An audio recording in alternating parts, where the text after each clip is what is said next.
Just 2 weeks after losing its iconic creative director, France's most respected couture house nonetheless had a show to put on. And what a show it was. Karl Lagerfeld may no longer be with us, but Chanel's autumn-winter 2019-2020 collection was our chance to see the couturier's final designs, all set against a snowy mountain backdrop. Paris's Grand Palais was transformed into a wintry idyll, the serene mise-en-scène providing an appropriately contemplative atmosphere.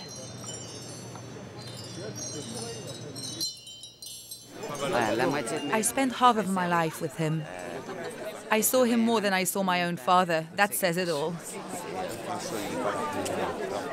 It's morning, but I feel like it's the evening.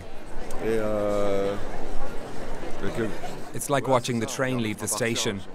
It feels like the end of an era.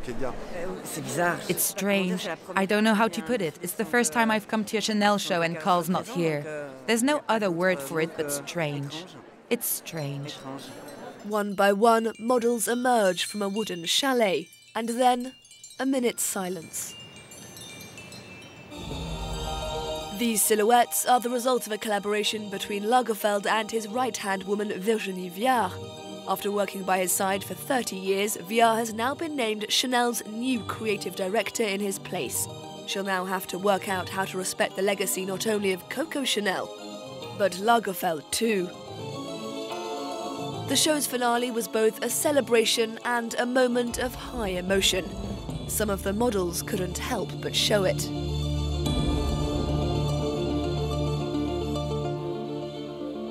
was an incredible man, and he will be very missed. And I'm very honored to be part of what happened here today. There is so much love for him. As for the collection itself, It was incredible, deeply emotional, beautiful collection. Karl Lagerfeld used to say that fashion is always about looking forward, that embracing change is the surest way to survive. And it's an approach that's been adopted across the board. The sportswear aesthetic has certainly had its time in the limelight. Just how much longer can labels hope to sell slogan t-shirts for hundreds of euros? The best fashion houses know their technical and design expertise are their biggest assets. And nowhere is that truer than at Louis Vuitton. The label's creative director, Nicolas Guesquière, opts for the same approach for his decor. For this latest collection, the Louvre's courtyard was transformed into a replica of the Pompidou Centre. He just always manages to do this very futuristic thing, but I love the kind of 80s throwback of it. I love the hair and makeup. I just thought the girls looked really powerful, and I just think it's a good time for women to be strong, and that show represented it. Grungy dresses and leather skullcaps were the order of the day, with Guesquière openly playing with the label's aesthetic codes. The Vuitton checkerboard print was on proud display too, the black and white evoking old-fashioned racetrack glamour. I thought it was beautiful, superb, so modern, so avant-garde. It was amazing, so beautiful. And no assessment of the fashion avant-garde is complete without including Tokyo-born Yohji Yamamoto.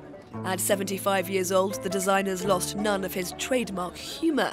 A number of gloves grafted onto the clothes had their middle fingers pointed skyward in a presumed tongue-in-cheek FU to the fashion world. I think it's about simplicity, it's about the essence, black, shadow. It's a very significant style that is evolving, but it's also ever graceful and very iconic.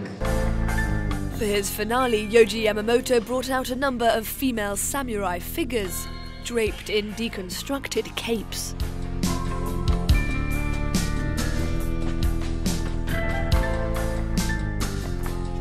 You have to wear it and you have to embrace what your style is, and then it doesn't matter, anything can be sexy. Yeah. Yamamoto proves it's no bad thing to think outside the box when it comes to the way we dress, something fellow designer Stella McCartney is also embracing.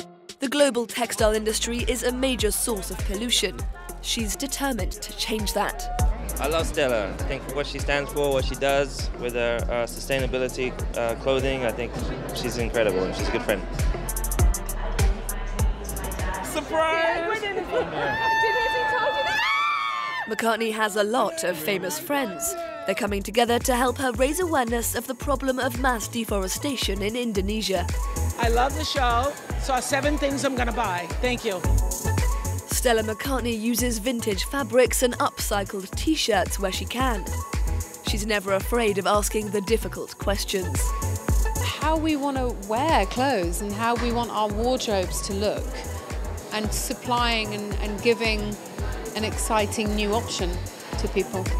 And that's thanks to engineers as much as it is to stylists. Or we're growing a mushroom leather in a laboratory so you're not killing an animal. We can't be that fucking stupid. Come on. Oh, we did it! It seems Karl Lagerfeld was right all along.